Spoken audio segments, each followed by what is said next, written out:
d'autres exemples. Parlons du coût de la vie. Avec la hausse des prix notée sur certaines denrées, la dernière hausse concerne le sucre. Le loyer, on en parle, qui est très élevé, alors que l'accès au logement, c'est la croix et la bannière.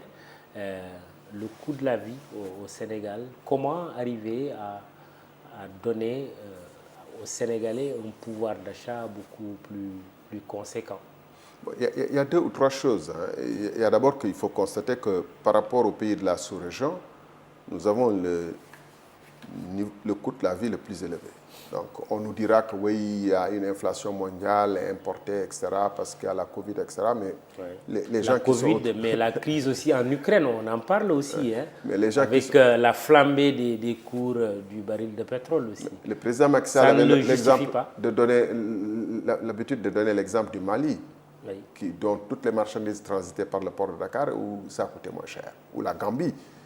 Tous les villages autour de... toutes les localités autour de la Gambie font du trafic et de contrebande avec la Gambie, la Mauritanie également. Parce que nous avons choisi justement un État qui vit au-dessus de ses moyens, qui ne donne pas l'exemple de sacrifice. C'est là également que les enseignants, parfois, trouvent à redire, à juste titre. Par ailleurs, nous ne sommes pas un pays producteur. Le plan Sénégal émergent et l'autosuffisance en riz, etc., tout ça, en fait, ça n'a abouti pas à grand-chose. Donc, quand nous importons tout, nous nous exposons naturellement au contre-choc de ce qui se passe à travers le monde. Toute crise vient nous frapper plus durablement. Les chocs exogènes, nous les subissons de manière plus frontale. Le loyer, par exemple. Comment comprenez-vous qu'au Sénégal, on puisse donner à des individus 30 hectares, 40 hectares, à 4 000 francs le mètre carré, et qui revendent ça à 300 000 francs le mètre carré? Et vous vous étonnez que le coût du loyer soit important. Parce que le gouvernement n'a aucune politique sociale. Vous n'entendez plus parler de SICAB ou SNHLM, etc.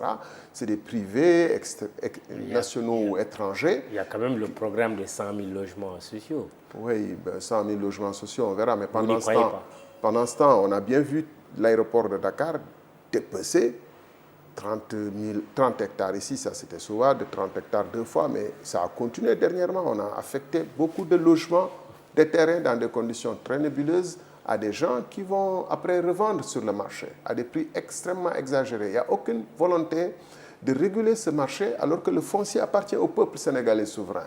Vous avez vu ce qui s'est passé avec la garde des pompiers. Donc, quand l'État décide de lui-même d'octroyer les terres à des spéculateurs qui, après, vont vendre le mètre carré à 300 000, à 250 000, il ne faut pas qu'on s'étonne que le coût du loyer soit élevé au Sénégal. Donc, pour moi, tout ça participe d'une même politique qui n'est pas très cohérente et performante et qui impacte donc le Sénégalais de base de manière frontale. Et vous y ajoutez donc les phénomènes externes, alors nous subissons les conséquences de plein fouet. Quand l'État n'a pas de réserve pour pouvoir faire du social, aujourd'hui, en 2021, on a consacré 870 milliards au service de la dette pour le premier semestre. Ça, c'est des sources de la DPR. 870 milliards pour le service de la dette. On a un déficit budgétaire, malgré les budgets annoncés de 2021 de 4 000 et quelques milliards, on a eu un déficit de 961 milliards. Ça veut dire qu'on n'a pas su mobiliser 961 milliards. Pourquoi on n'a pas su mobiliser 961 milliards? Parce qu'on n'a pas suffisamment d'entreprises qui paient des impôts, parce qu'on n'a pas suffisamment de personnes qui paient, etc. Parce qu'on n'a pas une économie très performante. Voilà pourquoi la seule façon pour le gouvernement de se faire des recettes budgétaires, c'est par exemple de maintenir sur le pétrole des marges importantes qui vont abonder le budget. J'ai été ministre de l'énergie, je sais bien qu'il y a beaucoup de taxes qui sont sur le pétrole qui renchérissent le coût du pétrole par rapport, par exemple, au Mali. Vous pensez qu'il est possible pour l'État de renoncer à ces taxes? Mais en renonçant... Pour, baisser les prix? Oui, en renonçant aux dépenses somptuaires et à l'efficacité économique nulle, pour pouvoir se consacrer plus à de l'économie, comme on parlait de Sakholoum, c'était ça en fait la substance. Dépenser là où il y a une efficacité économique réelle et là où il y a du social. Je donne un exemple. Dépenses somptuaires. Je donne un exemple. Oui. Économiquement, ça ne fait aucun sens de faire le stade qu'on va inaugurer. Je sais que beaucoup vont m'en vouloir. Du Sénégal à Diamniadio. Oui, je sais que beaucoup m'en vouloir. Il a coûté 150 milliards à peu près. Oui. Ce stade ne sera jamais rempli ou sera rempli qu'à quelques rares occasions. Il faudra le maintenir. Pour le maintenir, on va prendre des recettes budgétaires, puisqu'il faudra entretenir le stade, le nettoyer, l'éclairer, etc., etc. Et il n'y aura pas de recettes propres au stade qui vont pouvoir supporter son entretien et rembourser la dette. Et comment on va se retrouver avec les 155 milliards plus les intérêts qui vont être payés sur 10, 15, 20 ans, qui vont aller se retrouver dans le service de la dette, augmenter les 870 milliards de service de la dette. Pareil pour Dakar Arena. Vous avez vu combien de fois le Dakar Arena a été utilisé pendant ces 4-5 dernières années, surtout durant la période du Covid?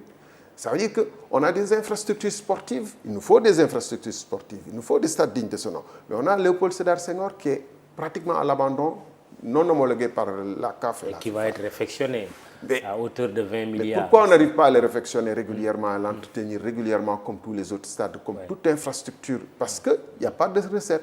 Parce que quand il y a un match de football régulier, il y a 3000 spectateurs.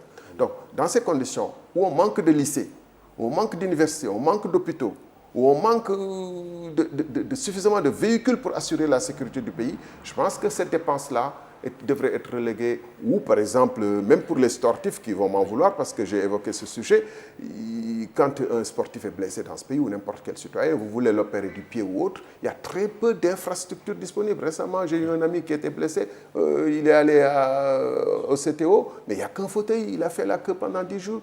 Voilà la situation de précarité dans laquelle on se trouve et qu'il faut régler. Alors, il y a un paradoxe qu'on peut relever dans le contexte de hausse des prix des denrées. Le président de la République a quand même donné des instructions à son gouvernement pour aller dans le sens d'une baisse des prix.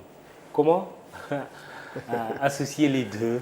Hausse, baisse. J'étais membre du gouvernement lors des premières années de l'alternance en 2012. La question essentielle à l'époque, c'était comment assurer les baisses des prix. On réunissait les importateurs, etc. Et la seule solution viable, c'était qu'on réussisse à produire à des prix très compétitifs. Ou alors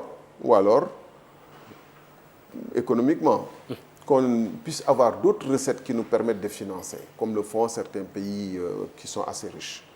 On n'est ni dans l'un des cas, ni dans l'autre des cas. Donc, on n'a aucune marge, en fait. Le gouvernement va beau faire de la gesticulation, mais in fine, si le président continue à avoir son train de vie, 8 milliards de caisses quand même noires, un avion somptueux. Ils ont des fonds.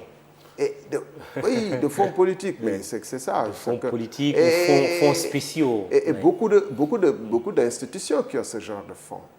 Vous allez dans des pays qui sont beaucoup plus puissants que nous, qui sont plus riches que nous, le président n'a pas de tel.